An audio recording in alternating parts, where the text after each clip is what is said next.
मैं तो कहता हूँ कहीं सबके पास डायरियाँ होती हैं या मोबाइल होते हैं, अपने मोबाइल पे लिख लें कि मेरा अगर मिजाज नहीं है किसी से, अगर मेरा दिल नहीं कर रहा फ़रा से बात करने को, जो कि सॉरी टू से ऐसा नहीं है, तो मैं कर तो लूँ अस्सलाम वालेकुम फ़रा कैसी हैं आप यकीन करें अगर आप मेरे मुखालिफ भी हैं ना, आपको सलाम से ही फ़र्क पड़ जाएगा, बाकी बातें तो छोड़ दें।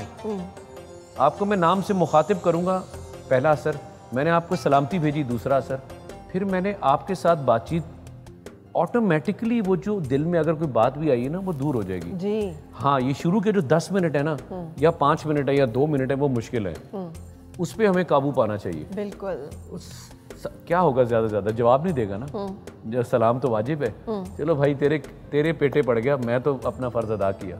एंड अपने चेहरे पे स्माइल रखें और उस मुस्कुराहट के साथ अपना आगाज़ करें, आपकी सारी प्रॉब्लम सॉल्व हो जाती हैं। हमारे ऊपर डिपेंड करता है हमने अपने आप को कैसे लेके चलना है। इतनी हसीन दुनिया है, इतने प्यार से आपका डायरेक्टर कैमरे से पीछे मुझे देख रहा है, हंस रहा है इस वक्त, यकीनन हंस रहे होंगे, मेरा इनसे पुराना ताल्लुक है।